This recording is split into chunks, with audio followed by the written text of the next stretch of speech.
Señoras y señores, seguimos aquí en Algo Bueno Puede Pasar. Estamos en vivo. Estoy con la periodista corresponsal en España de la cadena internacional RT, Elena Villar. Elena, ¿cómo estás? Hola, ¿qué tal estás? Muy bien. Abrazo grande y primero que nada, buenas noches. Sabemos que allí ya es muy tarde, allí en España, y te agradecemos, haberte robado un poquitito de tu tiempo. Nada, no, es un gusto, encantada de estar con vosotros. Elena, fue ganadora de este premio International Television and Film Award en 2006 por Sumut, 40 años de resistencia. Elena, cuéntanos un poquito sobre este premio, algo me comentabas antes de arrancar. Lo que quieras comentarnos sobre este premio, primero que nada, felicitaciones. Muchísimas gracias. Es un premio que nos dieron sobre un documental que estrenamos hace prácticamente un año. Estuvimos grabando en el desierto del Sáhara con el pueblo saharaui. No sé si a nivel internacional es un tema del que prácticamente no se habla, es un conflicto que lleva ya 40 años. Fue la última colonia española. España se retiró en la llamada Marcha Verde, dejó al pueblo saharaui a merced del destino. Marruecos ocupó el Sáhara Occidental y todavía no se ha resuelto el conflicto. Parte de los saharauis continúan en el Sáhara Occidental, otra parte, huyendo de esa ocupación saharaui, fue al desierto, y desde entonces son personas desplazadas que viven en campamentos de refugiados. Y fuimos allí a los campamentos de refugiados de Tinduf pues un poco a mostrar cuál es la situación, y también tuvimos diversas entrevistas y queríamos destacar cómo es un conflicto enquistado desde hace 40 años y del que la comunidad internacional no se hace responsable. Exactamente. Desde ya, felicitaciones a ti y a todo tu grupo, y por supuesto, obviamente, a seguir contando historias como la que cuentan. Quiero destacar primero tu profesionalidad, lo que te he dicho cuando establecimos contacto, a ti y a todo el medio de RT. Te traje más o menos para hablar un poco lo que ha sucedido el pasado domingo 26 en España con estas elecciones. Si podrías resumir un poco lo que ha pasado, como para resumirlo en líneas cortas, ¿cómo podrías dar esta información para la gente que te está sintonizando, que está escuchando en este momento el programa? Pues ahora mismo España está en una situación política excepcional. Es la primera vez en democracia que se tienen que repetir unas elecciones después de que se haya resultado investido un nuevo presidente. Tuvimos elecciones generales el pasado 20 de diciembre. Por primera vez fue el Parlamento más fragmentado de la historia de la democracia. El mandato del voto ciudadano era que los partidos se pusieron de acuerdo para intentar pactar un nuevo gobierno. No fue así. Fuimos a unas nuevas elecciones que se celebraron el pasado 26 de diciembre. Como digo, es algo histórico, no ha pasado jamás en democracia en España. Y básicamente se vuelve a repetir el mismo escenario. El Parlamento continúa muy fragmentado, ha vuelto a ganar el Partido Popular, y el tema es que hay mucha incertidumbre acerca de lo que puede pasar, porque las posiciones prácticamente están idénticas a lo que sucedió hace 6 meses. Exactamente. ¿Pensás entonces que Rajoy, con respecto a todo este panorama que se ha dado, que se ha prestado de aquí al futuro, con respecto a lo que ha sucedido meses atrás, pensás que Rajoy, a partir de ahora en más, debería crear consensos para una mejor gobernabilidad? Es lo que debería. De hecho, él ha dicho que en teoría él es el primero que debe intentar formar un gobierno, y en teoría está dispuesto a ello, pero la anterior vez sucedió lo mismo y él declinó presentarse a una investidura. Por eso fue Pedro Sánchez, el candidato del Partido Socialista, los que quedaron en segundo lugar, los que se presentaron a una investidura y la perdieron. Mariano Rajoy está muy confiado, es producto de que ha subido en escaños, de que vaya a formar gobierno. De hecho, él dice que puede haber un nuevo ejecutivo a finales de este mes o de agosto. Exactamente. Pero sin embargo las posiciones, como digo, siguen siendo las mismas que las anteriores. Habría dos opciones. Uno es un gobierno de consenso, que es lo que busca el Partido Popular junto con Ciudadanos y con el Partido Socialista, y otro sería un gobierno de una coalición de izquierdas. ¿Cuáles son los problemas? Los problemas son que nadie quiere pactar con Mariano Rajoy.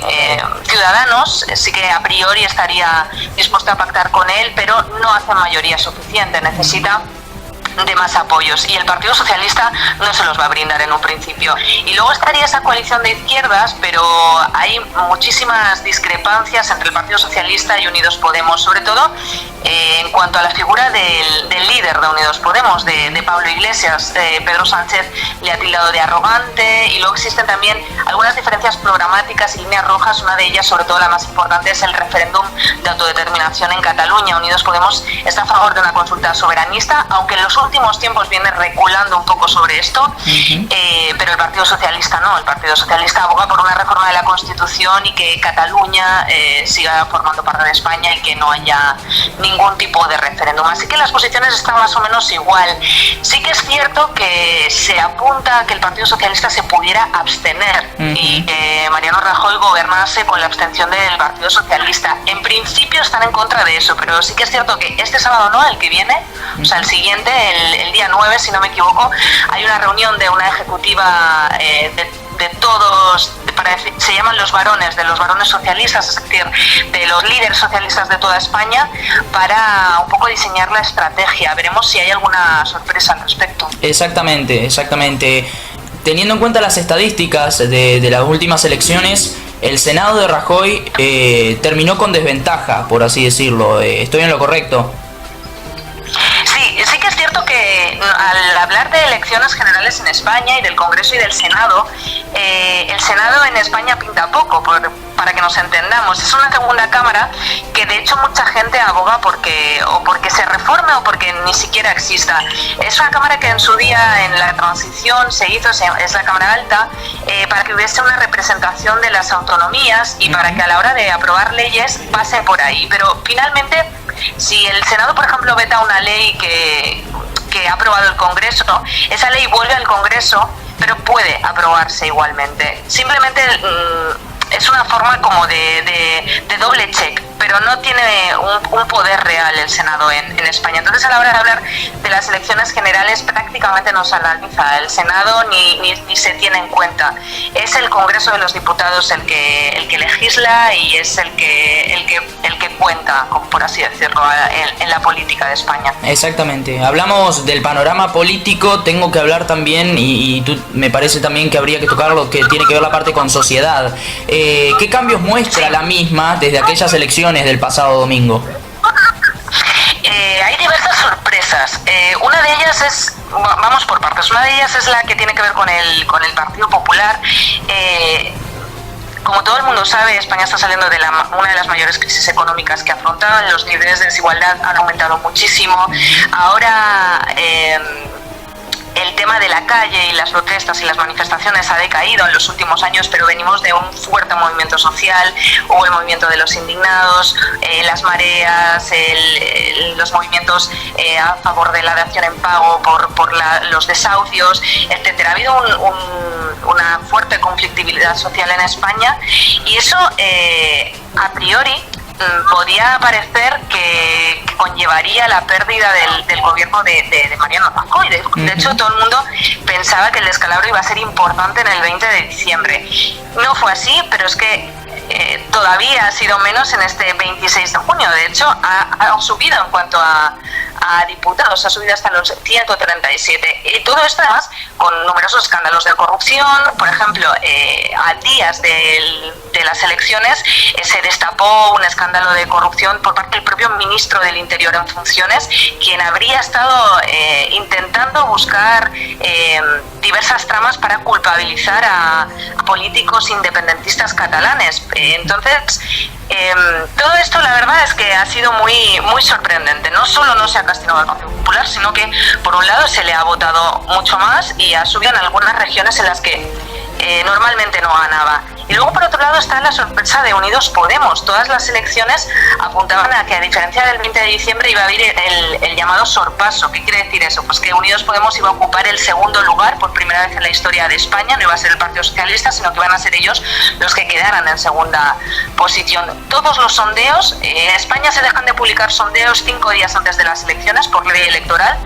Todos los sondeos publicaban que Unidos Podemos iba a quedar en segundo lugar, que le iba a arrebatar ese segundo puesto al Partido Partido Socialista, y de repente llegan las elecciones y eso no sucede. Entonces eso la verdad que ha causado muchísima sorpresa, y no solo eso, es que han perdido 1 millón de votos en los últimos 6 meses. Entonces se están abriendo diversos frentes, no solo en el Partido Popular, sino también en el Partido Socialista, ya te digo, por la estrategia, y luego en Unidos Podemos para intentar analizar qué ha sucedido, porque es que además hay que destacar que por primera vez iban en coalición con Izquierda Unida, y entonces esos votos no solo no le han sumado, sino que le han restado. Claro. Así que la verdad es que la sorpresa es grande, y todo esto, si se conjuga en lo que llevo diciendo desde el principio, que es un panorama político sin precedentes en España, con una fragmentación que jamás habíamos visto, pues la verdad es que arroja más incertidumbre si cabe lo que pueda suceder a partir de ahora. Por supuesto, haciendo un paralelismo con respecto a cómo estamos en Argentina, por cómo estás describiendo cómo está la situación en España, no estamos muy diferentes, quédate muy tranquila. Estamos con Elena Villar, para la gente que recién se conecta, que recién comienza a escucharnos, periodista corresponsal en España de la cadena internacional RT. ¿Cómo afronta este nuevo mandato Elena Rajoy con respecto a lo sucedido con Inglaterra y la Unión Europea? ¿Y cómo piensa que será la política y la economía exterior de España a partir de lo ocurrido precisamente con el Brexit? Pues hay diferentes lecturas. Si te parece, voy a hablar un poco con respecto a las elecciones, porque hay lecturas que dicen que precisamente el tema del Brexit y el hablar durante tanto tiempo del Brexit y de lo que salió a raíz del referéndum pudo favorecer a Mariano Rajoy, es decir, que mucha gente votase en conservador para intentar estabilizar el panorama, aunque fuese el panorama español. Hay muchas lecturas respecto a eso, y esas lecturas las hacen los analistas. Yo soy corresponsal, yo puedo trasladar las lecturas que hacen los analistas, pero yo no soy analista política. Eso por un lado. Sí. Por otro lado, Mariano Rajoy también jugó un poco a eso. En el cierre de su campaña dijo que España necesitaba un gobierno conservador, estable, con presencia en Europa, aunque hay que decir que en los últimos años la presencia del gobierno español y las medidas que se han tomado por iniciativa propia han sido cada vez menores. Pero bueno, Mariano Rajoy jugó un poco eso, a decir que tal y como está Europa y los problemas a los que se enfrenta Europa, lo último que necesita España es un gobierno de gente nueva, por así decirlo.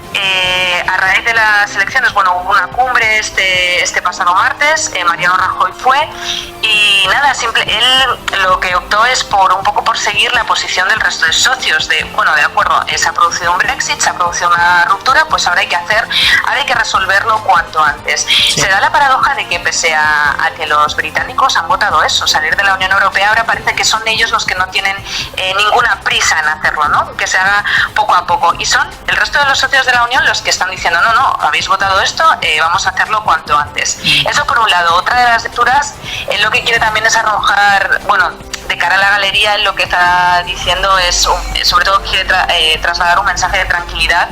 Sí. En primer lugar, fue en diversos aspectos. El primero de ellos fue a los expatriados. O sea, hay muchísimos españoles en el Reino Unido trabajando. De hecho, es una de las colonias más importantes. Él dijo que este proceso de separación va a durar como unos 2 años y que durante este tiempo pueden estar seguros y tranquilos de lo que puede suceder. Otro pidió responsabilidad y calma a los mercados. Hemos visto que esto no ha sido así. Hubo bastante sacudida en las bolsas. De hecho, el IBEX 35, la bolsa de España, el día del Brexit tuvo una de sus peores aperturas. Pero parece que más o menos se está estabilizando. Y otro de los puntos que destacó Mariano Rajoy es el tema de Escocia. Escocia, de hecho, votó en un referéndum quedarse en Reino Unido, pero básicamente porque querían quedarse en la Unión Europea, y ahora se da la paradoja de que se van a ir de la Unión Europea estando en el Reino Unido y ya están pidiendo su propio referéndum para ser de la Unión Europea. Entonces, Mariano Rajoy habló de este punto, lo quiso destacar, dijo que con el Brexit Escocia no puede pertenecer al Reino Unido. Se le preguntó si esto tenía que ver con el tema de Cataluña, porque es uno de los si estableció un paralelismo. Él dijo que no, pero el paralelismo es evidente. O sea, él quiere lanzar el mensaje de que los territorios pertenecen al país y lo que asuma el país es lo que se asume para todos los territorios. Exactamente. Elena, no te vamos a robar mucho más tiempo, sabemos que allí ya es muy tarde y por supuesto uno tiene que descansar, para luego salir al otro día a trabajar con todo. Desde ya, bueno, consultarte, la última pregunta que queremos hacerte es, ¿cómo están viviendo este tema de los refugiados hoy en día con respecto a Europa, allí en España? Sabemos que la situación es otra vez muy trágica con respecto a lo que sucedió en Estambul hace un par de días. Me parece que está inestable la situación tanto en España como en Europa y por ende en todo el planeta.